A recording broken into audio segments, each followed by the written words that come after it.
Hello everybody, welcome to my YouTube channel. Today I'm going to talk about something a little bit different than I normally talk about.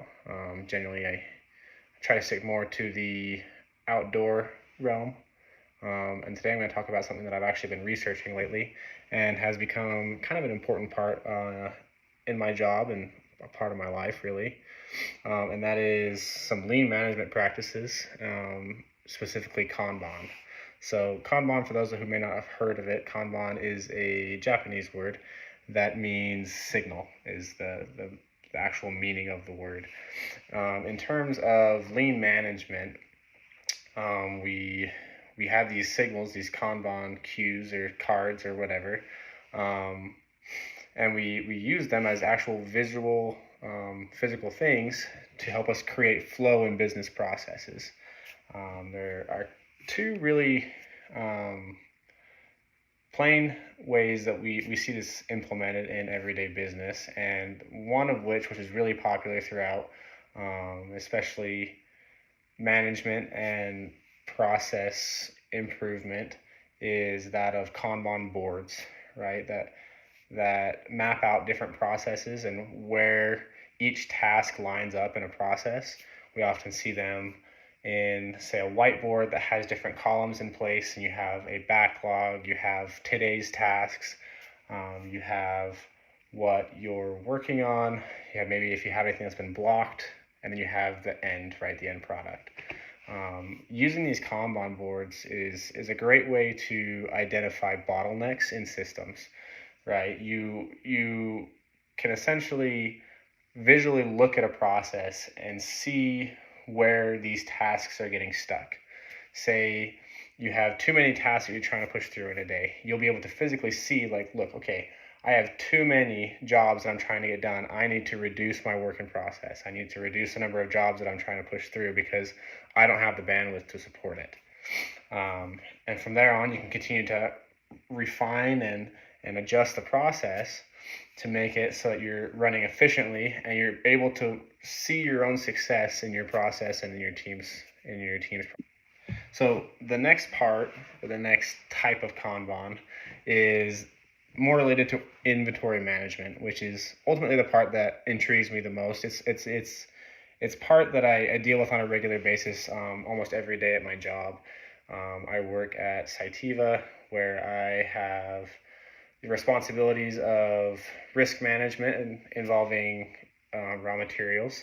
So I'm constantly dealing with Kanban materials. I'm constantly dealing with trying to pull material in from suppliers, and I deal with a lot of different planning methods. So I see Kanban, min-max, MRP, a few different things.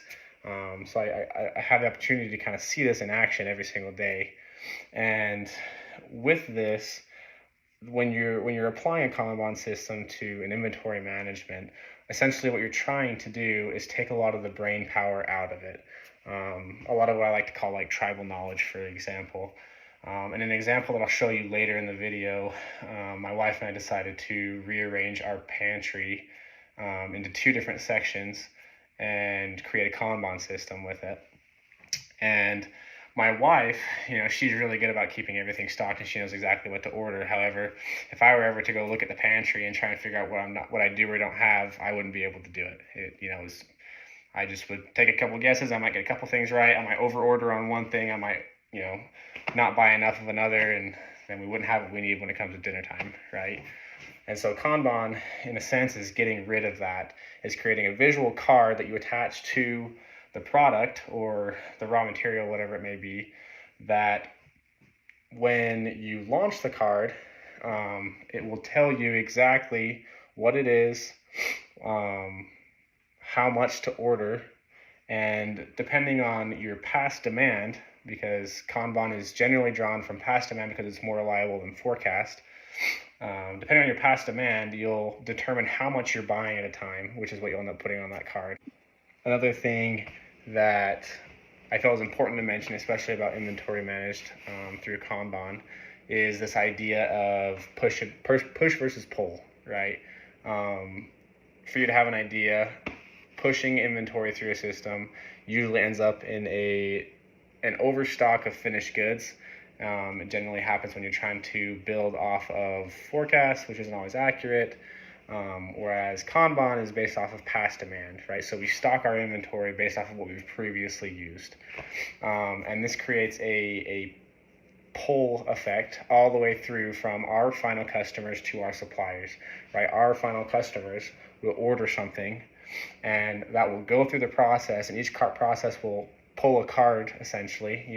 They'll order something from their supplier in the system, which creates this pull reaction all the way through the system. What we've done recently, this is our pantry that's right next to our kitchen. So as you open the pantry, you see everything is very well organized, and there's not a lot of junk here. As a matter of fact, we only have exactly what we need and nothing more. So the way that this system works, you'll see over here I have a Kanban launch board. The way that this system works is that when I empty a bin, and there are two different ways you can do this. You can do empty a bin, or you can do break a bin. So when you first open a bin, you launch the card and get it ready to get more. Or when you empty the bin, then you launch the card. It makes more sense for my wife and I to manage our inventory through empty a bin, so that's what we're doing. So in this case, for example, when I were to empty this container of cereal, I would then come over here and I would grab a red card, and I would find the slot that says cereal in it. And I would place the red card in the slot that says cereal. And what this does is it's a visual indication that tells me, okay, I am out of one of my 2 cards of cereal, which means I need to go to my inventory, my warehouse per se, and I need to pull another one. The way that we're managing this, in my house at least, is we're using just our notes on our phones, and we're scanning these cards to create lists. That way we know exactly what we need to order. So in this case, I'm going to put 2 stocks, since this is just stocking up our pantry. And I'm going to come down here to scan. So I'm going to scan. I'm going to, it's going to read cereal. I'm going to click insert, and it just added cereal to my list. All right, so now we moved on to the warehouse, or the inventory side.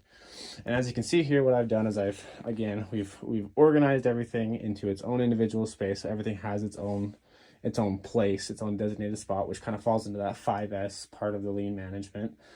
And what you'll notice is you have a bunch of these green cards. So these green cards are signifying that we have a full locator. What that means is that I don't need to purchase anything yet, right? Everything's right where it should be. I have what I need. I'm not short anything. So the way that this process works is when I consume all of what I have in my inventory. So say, for example, I come over here and I have an order from my pantry to get some elbow macaroni. So what I'm going to do is I'm going to look at my list, identify that. I'm going to take this, and as soon as I take it and I realize there's nothing to fill its place, I take the card out.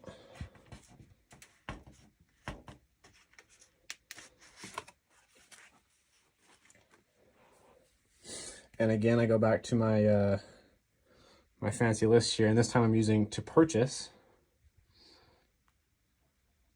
I will scan the text. It adds it to my purchase list. And then I take this card, and I have another Kanban board up here, and I'm going to launch it in the purchased category. So what this Kanban board up here is showing me is showing me any card that has already been purchased, that I've already added to my list.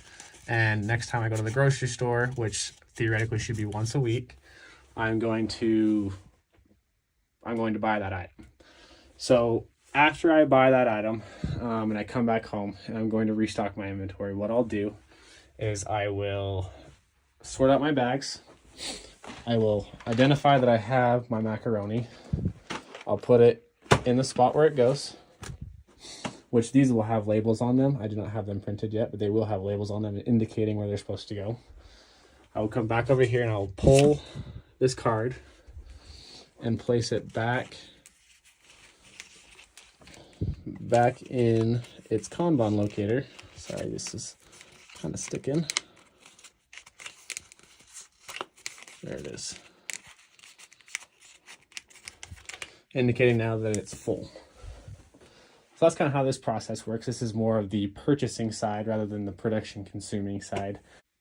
So the way that this process is intended to work is ultimately it's to keep you from running short on any of your materials. So by the time I run short in there and I choose to pull this and put it in my pantry, I will put it in my pantry, I'll launch my card, and before I even get close to running out of these elbows in my pantry, I will have this locator stocked again, which means that I'm never essentially going to run out of it because I'll always have an ordering loop going that will keep replenishing so that I never run out in production where it's needed most.